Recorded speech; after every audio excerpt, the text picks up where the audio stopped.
Now I'm at the point of no return. I'm at that point because this was totally unnecessary. They defaulted my bankruptcy. They won't let me go bankrupt. They don't believe it. In Harlem, they call it the same math. Own everything, answer to nobody, never work for anyone. Two men built entire careers on that one rule. And this year, it split them into opposite headlines. One of them has a podcast pulling millions of listens, a producer credit on a film about his own city, and a standing invitation from a national television network. The other is standing in front of a federal bankruptcy trustee, arguing for the legal right to keep his own name. Cam and Dame didn't just have a falling out this year, they became a live test of the one rule they both built their names on. The same philosophy, run through 25 years, landing in two completely different places. So here's the only question that actually matters in this story. What's the difference between talking like a boss and being one? Because both of these men will tell you on camera, in their own words, that they are exactly that, the boss, the one who never worked for anybody. Only one of them is being asked to prove it in federal court. By the end of this video, you'll know exactly where that split happened, the label, the loyalty, the lawsuit, and where it's headed next, because as of last week, it still hasn't ended. This isn't a beef recap, it's a business record, two case studies running side by side, built on the same rulebook, with two very different outcomes on the page right now, and it starts like almost everything else in this story, in Harlem, before either man needed a lawyer to speak for him. I thought that Dame was a visionary. I thought he always thought outside the box, and I thought that a lot of niggas in the neighborhood didn't see past tomorrow. I seen Dame seeing past tomorrow. You know, a lot of niggas like, I'ma sell drugs, I'ma sell drugs, I'ma sell drugs. But we see where that's leading to. We ain't seen no, outside of Frank Mathis, I don't know who got away with it forever. So, Dame always had visions of doing other things. Not only that, he had a rap group, Original Flavor. Original Flavor was on Video Music Box. You're like, oh shit, this nigga got a rap group on Video Music Box. I used to play basketball. He'd be like, Cam, when you get out of college, I'm gonna be into that sports agency shit. You know what I'm saying? Yo, I'm gonna do this, that, and the third. And I believe that, you know, I'm not talking about Mace, because Mace is a visionary as well. But I'm just saying, a lot of people, you have to have an outside the box personality. And when you grew up in Harlem at that time, his personality may not have been for everyone, so maybe that's why. But I understood where he was trying to go. So that's why I always thought, yo, he gonna make it one day. Not an enemy, not yet. A mentor who saw something in a Harlem kid before anyone else. Harlem, the late 1990s. Dame Dash and Jay-Z built Roc-A-Fella Records into a highly successful label in New York, one artist at a time, out of nothing but hustle and a shared refusal to answer to anybody bigger than them. In 2001, they signed a rapper out of 140th Street named Cam, already known in the neighborhood, not yet known everywhere else. Within a year, by Cam's own account, Dame was already talking about giving him real power inside the company. Not a feature, a real seat at the table. But whether that offer was ever formal and whether Cam turned it down or simply let it pass depends entirely on who's telling the story. For years, Cam's account was the only version on tape. My thing was, just title-wise, if you had a label, then you could be considered a vice president. That's all it meant. You understand what I'm saying? That was it. Nothing more, nothing less. And of course, Cam, being the Harlem dude that he is, went and made an announcement and made it sound fly. Right. I'm the vice president. He never said anything else. I mean, go back and hear the interview. Right. And then all of a sudden, close the door? Go ahead. All of a sudden, everybody was mad about it. Dame tells it almost the same way. He says the vice president title was never a formal appointment. It came bundled with getting a label under the Roc umbrella. The same arrangement being sealed with state property. Cam, in Dame's own words, ran with it and made it sound fly. It's a rare thing in this story. Two men who remember almost everything else differently, agreeing, mostly, on how one specific rumor actually started. What isn't disputed is what came after. Cam's crew, the Diplomats, got signed to the label and started building the sound that would define Harlem rap for the next decade.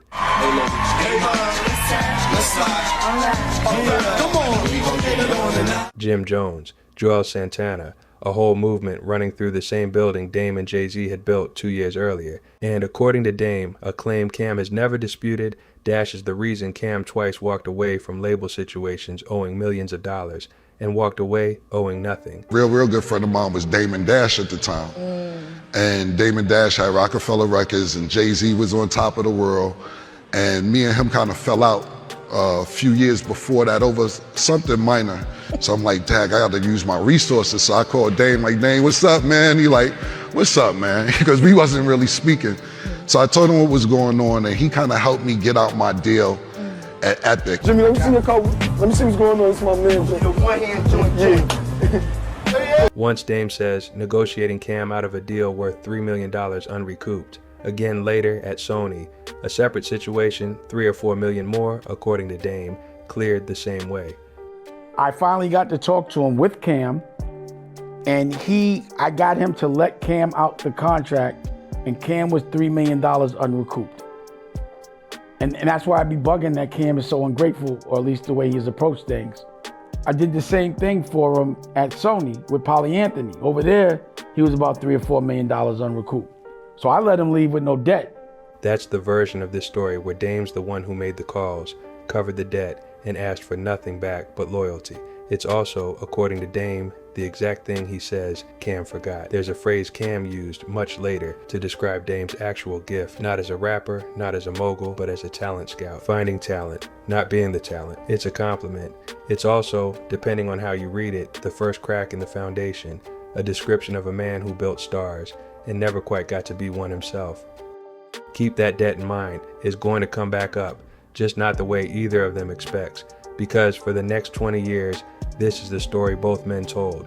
Whenever anyone asked, Dame the builder, Cam the artist he built. No dispute, no asterisk, just history. Then it stopped being history. It became a headline. By late August, the tension was already public. Dame going at Cam in interviews, Cam mostly letting it go.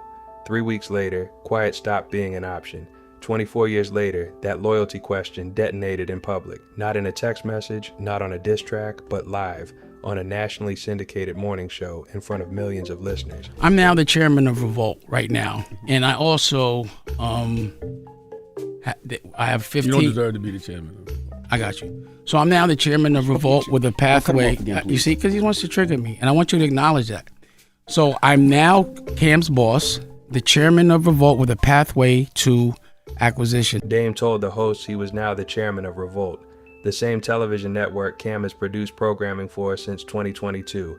Not an executive, not a partner. The chairman, in his words, with what he called a pathway to acquisition. It sounded like a claim that needed checking, so this video checked it. Vibe independently confirmed there was something real behind it. Dash had, in fact, been in talks about a leadership role at the network, and the outlets reporting on it predates this interview entirely. But confirmation of talks isn't confirmation of a title, and Revolt itself has never issued a statement calling Dame its chairman. Read that gap carefully, because it's the whole pattern of this story. Something real sitting underneath something exaggerated, and the two getting harder to tell apart the longer the interview runs. So what were your questions? You were saying something. My first question was about the Paid in Full. What about it? Did you own Paid in Full? Like, how did 50 Cent acquire ownership of Paid in Full? Let me ask you a question. Let's put this in. That's not how this works, Dame. No. I'm sorry. I asked the question. You just cut me off.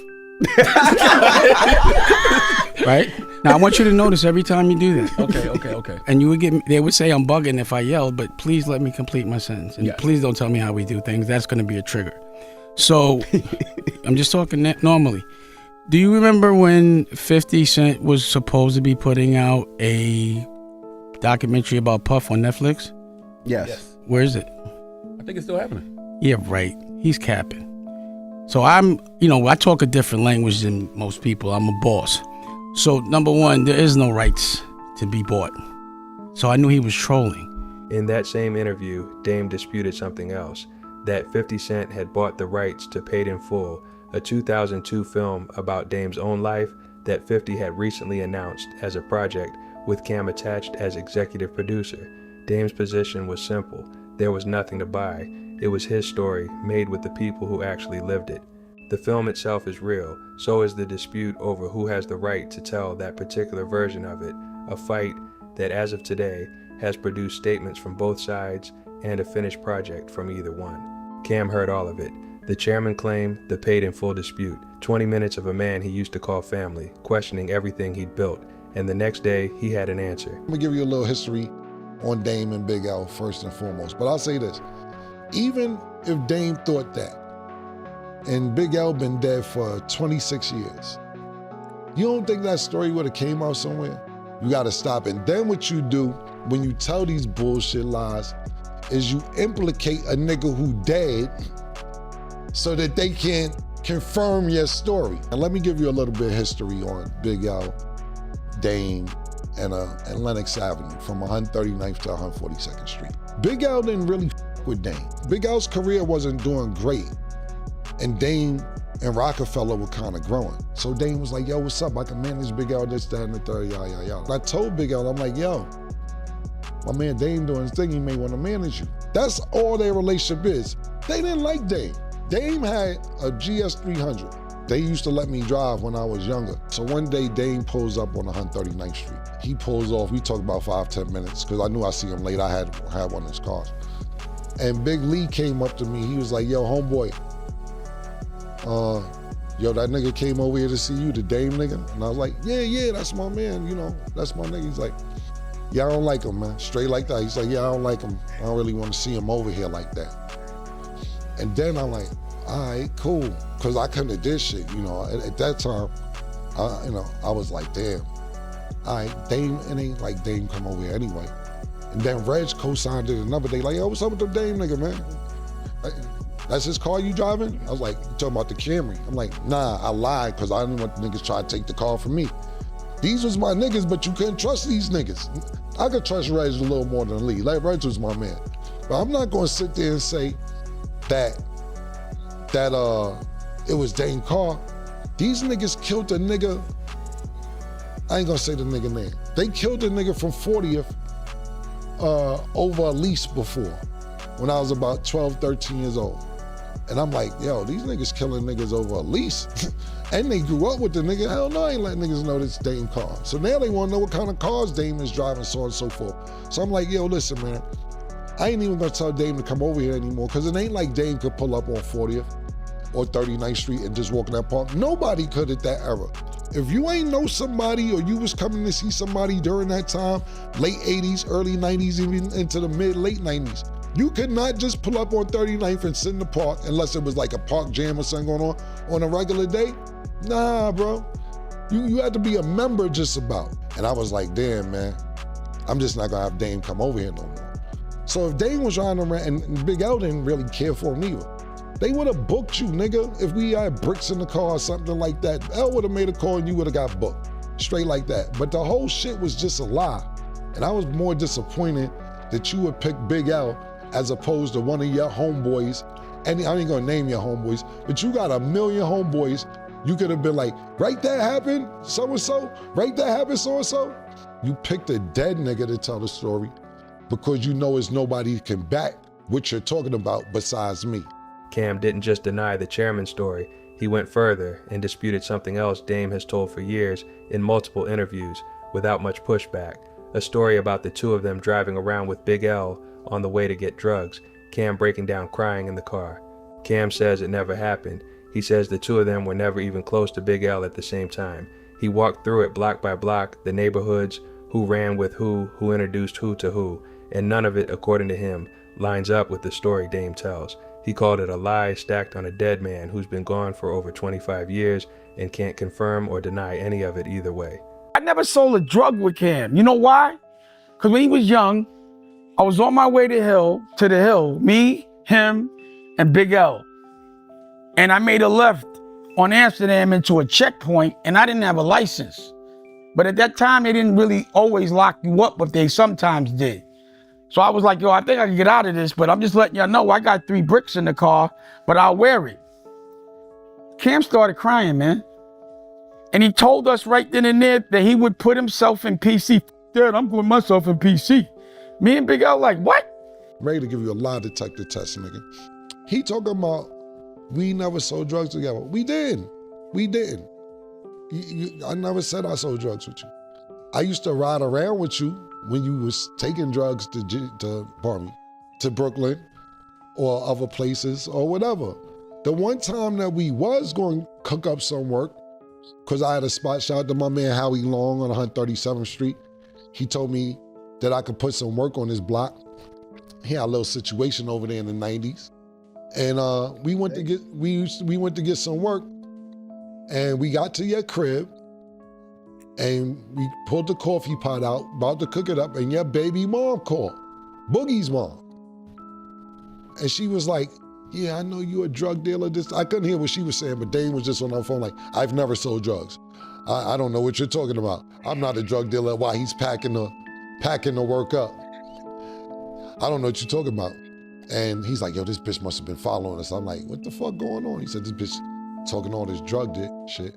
And what he did was he called Mo from B Building. Shout out to the niggas in 1199. Called Mo or Kev. Either Mo or Kev, I believe it was Mo, to come grab the work that we was about to cook up in his crib because he thought his baby mother called the cops on him. So it never panned out. You know, you sit here and see him be praising Duke the guy, like, yo, Duke's a soldier, Duke did this. I plugged him with Duke. They never talk about that. Me and Dame riding around, he got the work, and he like want to put crackheads in the car, following the crackhead in the cab, and we following the crackhead, this, that, and that. I'm like, yo, you know my man got a license. Duke was like 15, 16 with a license, because you could get your license at 15 in South Carolina. And people know Duke Yes, the you guy. can. Shout out to my man Duke the guy. So he like, your man got a license? I'm like, yeah, I'm gonna plug you into him. So I plugged him into Duke, and Duke started driving around with the work, taking it to Brooklyn or wherever else it needed to go.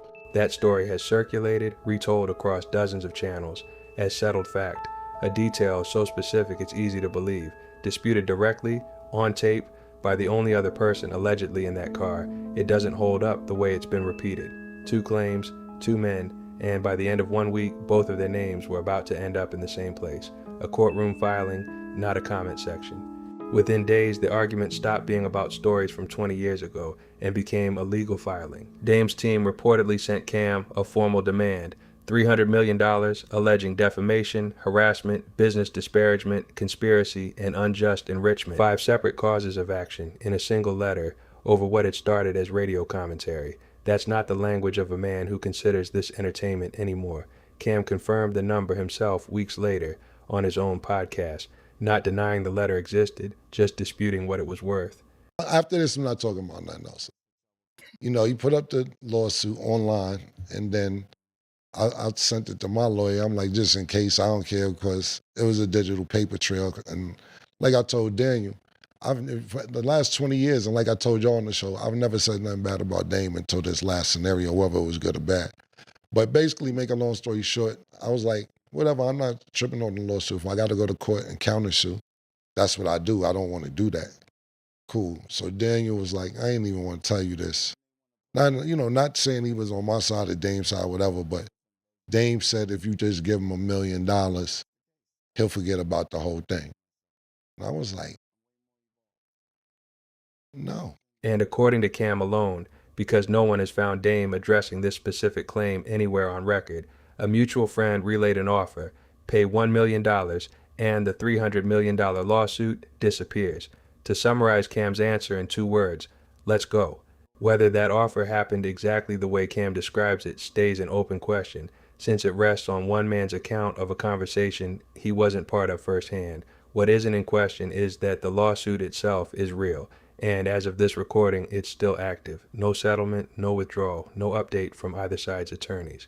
$300 million is likely not a number either man's income supports collecting in full, and both of them almost certainly know that. A demand letter like this one isn't usually about the number. It's about making the other side answer for something in a room with a judge in it. Dame's public answer to all of it weeks later was a song. Cheap Teeth, released in a car on Instagram, took aim at both Cam and Jay-Z by name, built around a joke about Dash's own teeth falling out on a live stream 2 years earlier. But I already made it this record. The reaction online was not kind. Commentary channels across the platform called it a flop within hours. The joke, largely, wasn't the target. It was the delivery. But somebody needs a stick in, and I think that it's you. First we got one, and now we got Y'all still trolling each other, man. He got like a single out now, right? It's called Cheap Teeth. He said, P.U. Yo, it's a few factors to factor into this, right? So the first thing he said, yeah, my first teeth was 200,000. Your first teeth? God and your parents give you your first teeth. Let's start there. So you mean your second teeth? So your second teeth was 200,000 and they fell out. What kind of teeth is that? How was your teeth 200,000 and then they fall out? Then the next thing is, I guess he got his new teeth in and he's telling niggas, yeah, my teeth cost is crazy. Yo, I bet you my dentist got more cars in his garage than Cam dentist got in his garage. I'm like, this is crazy that his philosophy on why his teeth is better because his dentist got more cars. One of the shits he said sin was, yeah, I can say fuck niggas now.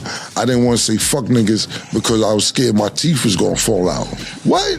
Yo, hold on, bro. Yo, so nobody's gonna say nothing about this.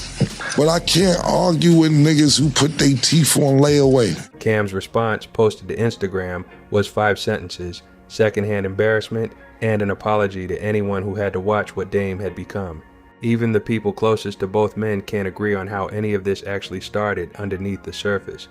Larry, you're the reason why I don't with Cam. It's you. You fucked up Harlem. You were the one, because this is what happened. I introduced you to Cam. I told Cam he wasn't right. So that's what I'm saying, Dame. The shit that you said is totally off. But Larry, you got something to say about it? Because I didn't see it, because I guess I don't be watching Dame, because I can't watch a nigga with one eye and no teeth until he gets shit together. Maybe I'll pay some mind. But Larry, what did you have to say about this? Man, I got a lot, but a little, because I'm like Sin. You know, you have the ultimate respect for the guy. You know, he accomplished a lot, but then, you know, some of the stuff I didn't like is that, you know, some of the lies, like when him saying that I'm the reason why he got sued. I have nothing to do with the reason why Dame got sued. One of my biggest problems with Dame when I was doing business was, and I did do business with Dame, I have receipts. I paid Dame for his services, right? I think I was late one time, and you know, he got mad at me. He's like, yo, he tried to cook, oh man, you was late, da-da-da. And I was only late because I was helping him with Honor Up because Lionsgate didn't give him any budget to promote, unless he lied to me, right? So as a friend, I looked out and I flew his crew out to Vegas and did all of that. So that's one thing I didn't like, and that's a complete lie.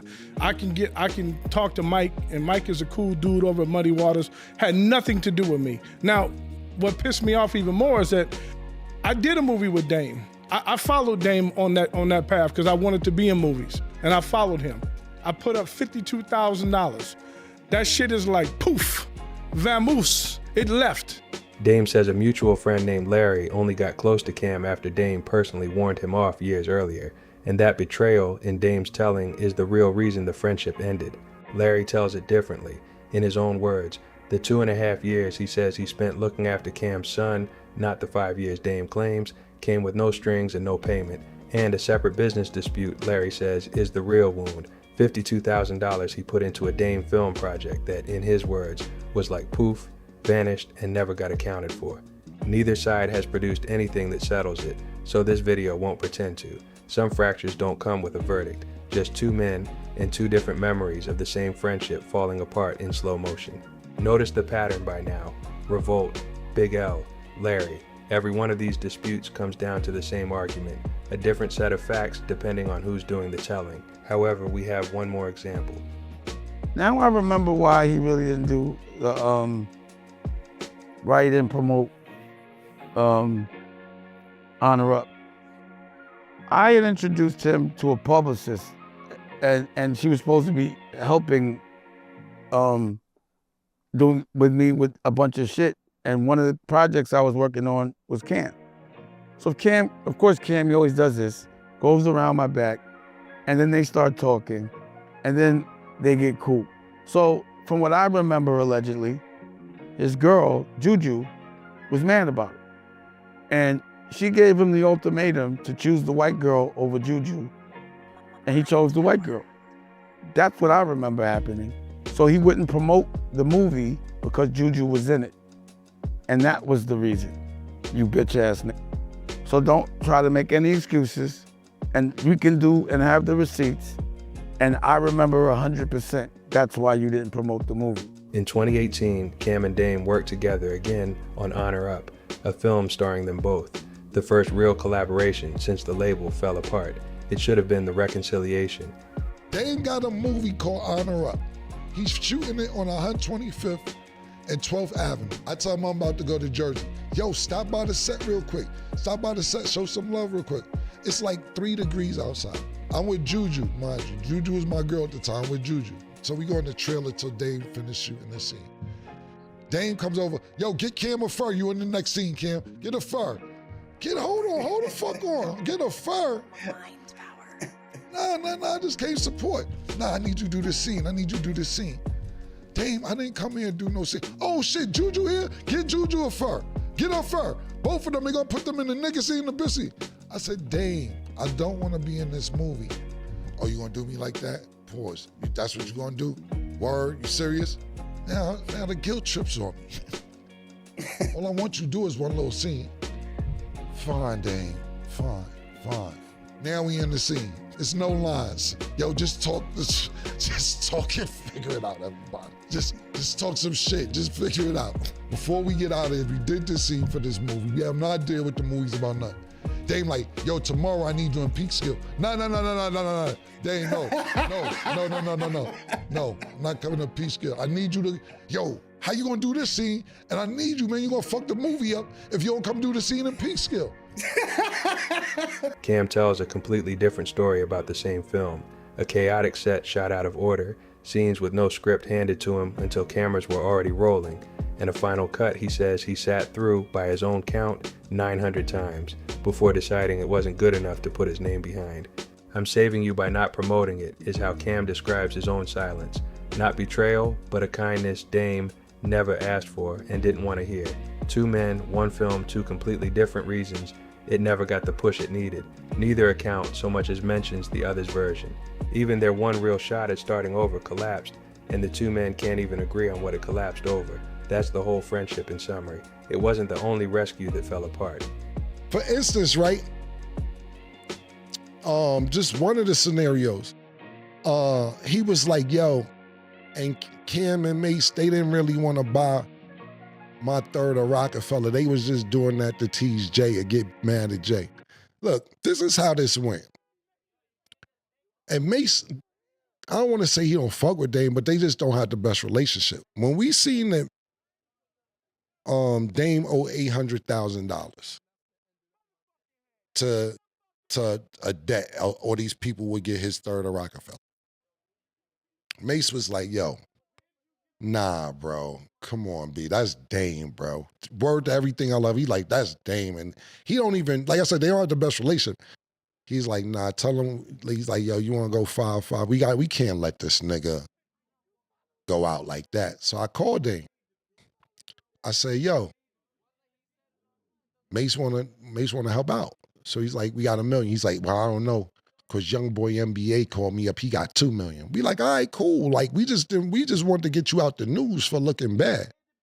So I guess the young boy NBA thing fell out. So Mace called back the next day. Yo, see what he want to do. He like, yo, just wait on it. I might got another deal. So Mace like, yo, bro, he said, you got $1 million today in your account today. Hold on, I might got a deal for $6 million. I'm like, all right, cool. Dame waits 3 weeks to call back and says, yo, what's up? What's up? Y'all want to bust that move? So when I called Beth back, Beth like, nah, man, the deal's off. We ain't doing it. He waited 3 weeks. So I said, Dame, Mace ain't picking up. I just said like that. I said, I don't think he want to do it. He tries to use reverse psychology on me and be like, oh, you gotta wait for that nigga to bust a move. Oh, you can't bust your own moves. I feel you. I feel you can't bust your own moves.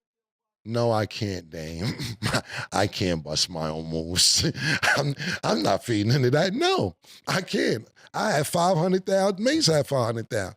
And no, I don't have $1 million to give you for that, because the thing about it was this. We were saying to this, if we found a way to make more money off of it, me and Mace was saying, once we get our $1 million back, we're willing to give, let's say we sold it for $2 million. Give us our $1 million and we'll bust the other $1 million down with you, just so he can have some bread. Like, we didn't really need it. And we came on, and don't get it fucked up. Me and Mace came on the show a couple of times like, yeah, we got the Roc-A-Fella shit. But we trying to do a TV show. You know what I'm saying? We're doing this for entertainment purposes. But behind closed doors, you know, we wasn't really trying to get at Jay-Z and none of that shit. We're just entertaining. But behind closed doors, we really was trying to give you the money so you could get the fuck out the news for owing $800,000. We felt embarrassed for you. And think about this. Like I said, Beth don't got the rest relationship with you. So for him to call me and be like, nah, this shit ain't right, bro. Cool. So 3 weeks pass. He want to do it. Beth is off the joint. And I'm like, good, because I didn't want to do it anyway, because I thought it was a bad investment. What I would have done if shit ain't go right is been like, yo, Biggs, what you want to do, man? Like, and that's straight up and down. Whether Dame likes that or not, and he'll come back on and be like, good, I'm glad I didn't sell it to y'all, because Biggs didn't even have it or whatever. It would have been the right thing to do. Because what people don't know, Sin, P, Larry, is that Jay-Z offered him $1.5 million for the third. Before anybody. For the other third of Roc-A-Fella. He got offered $1.5 million from Jay-Z or Biggs or whoever, or a combination. And he like, nah, I'm not selling to them niggas. Fuck that. He didn't want them to have it. So before I came around, Drake, NBA Youngboy, he had a deal from Jay-Z and Biggs to buy it, but he didn't want to sell it to them because it was them. However you feel about it, I can't knock it. I can't get in their business. I'm not in the Roc-A-Fella, Biggs, Day and Jane business, but he was that stubborn not to buy it. And after all that gambling, nobody ended up getting it. By Cam's account, when Dame owed roughly $800,000 against his 1/3 stake in The Roc, Cam and his business partner Mace offered him a way out, $1 million, ready to close. Dame stalled. A competing offer, $2 million from another artist, came in weeks later and then fell through. By the time Dame circled back to accept the original $1 million, it was off the table. It reportedly wasn't even the first offer he'd turned down for that same stake. Cam says Jay-Z and Biggs had put $1.5 million on the table years earlier, and Dash said no to that too. None of this is independently confirmed beyond Cam's account, and Dame hasn't addressed this specific sequence on record. But the pattern it describes, a real number on the table, declined in favor of a bigger one that never came through, is one this whole story keeps circling back to. Which brings this story to right now, to a bankruptcy courtroom, and a trustee who reportedly does not believe Dame Dash is broke. It's reported that the trustee is seeking permission to auction off Dame's life rights, his story, his likeness, the right to portray his own biography on screen to help pay down what he owes. The filing points to more than 100 hours of archival footage and an unreleased Roc-A-Fella era film. It's not the first time this year that Dame's own catalog has ended up on an auction block instead of in his hands. Weeks earlier, the production company holding the rights to Honor Up itself, the same film from 2018, the one both men gave completely different reasons for not promoting, sold at auction for $100.50. One bidder showed up. He won by default. A creditor's attorney has reportedly gone further, directly accusing Dame of hiding assets behind the bankruptcy claim itself, comparing the case publicly to another well-known bankruptcy used to dodge an unavoidable judgment. The starting bid on Dame's life rights, according to the filing, is $37,000. $37,000 against a debt load reported in the tens of millions, a gap that alone tells you why the trustee isn't satisfied with Dash's account of his own finances. You know, my girl calls me, I'm in the middle of a meeting, and she forwards me something from, the dark-skinned chick from the Breakfast Club. Huh? And yeah, they defaulted my bankruptcy. They won't let me go bankrupt. They don't believe it. No one reported that. Also, no one reported anything about OG stories. What the Breakfast Club did report was when I asked my daughter for some money, and now they're reporting whatever shit is going on with bankruptcy. I just feel like y'all make it too obvious. Why don't you ever talk about any of the good stuff? are you guys trying to line me up? But am I broke or am I not broke? How are y'all gonna say this? Like, y'all just gonna continue to talk about things that people consider negative that I just consider part of business? Bad people are always gonna try to make good people look like they're not doing the right thing. But why are you the voice of everything bad and nothing good? Dame's answer, in his own words, posted the same week. They defaulted his bankruptcy. They don't believe he's broke. And while all of that plays out in court, he wants to know why nobody's covering the television show launching that same week. A show he says is already a hit, on a season he says is already renewed. Both things are true at once, and this video isn't going to pretend otherwise. A man can be building something real and still be the subject of court filing that says he isn't telling the whole truth about what he owns. That's where this actually lands. Not a winner, not a loser. A man built his entire identity in public for 25 years on the idea that you never work for anybody. And right now, in a courtroom 2,000 miles from where this started, it's being decided whether he even owns the rights to that idea. It's really not that serious to me, but maybe he may take it another way. But is it like, like a what's up, nigga, down the line, do you think? Or is there a point of no return? Because I heard Memphis Bleak said, like, I guess what he said about Jay, there's never no going back on that one. And, what he said about him was kind of crazy. But anyway, true or false, I'm asking you. And I'm not asking for right now. I'm asking for what you think about later. Because that is your boy since you was little. So what you think about that? Nah, I'm at the point of no return. Cam said it himself months before any of this reached a courtroom. There's no going back to what this used to be. Not a truce, not a verdict. Just two men who've spent 25 years keeping the exact same score, and neither one of them is ready to call it settled.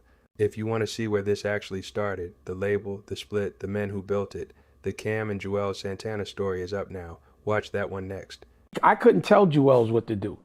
That was Cam's job. It'd be like the uncle or the, telling, and the father's right there. Not to say he was his father, but, he was the older person that was bringing him along. I was going to sign Joel's before that. Before they even met Cam, him and another little dude. Pause, but I didn't think they were ready. And when they got back with Cam, I was like, damn, hope they guide him right. I just felt bad that they got left, and I always tried to help after that. I was just kind of like caught in the middle. I was always loyal to Jim because he was like my brother, and I was always loyal to Cam. You know what I mean? Yo, I get high with my older niggas, flip pies with my chosen niggas, and I die with my soldier niggas, spit venom with my cobra niggas. It's Joel's motherfucker, I told you niggas, can't stop.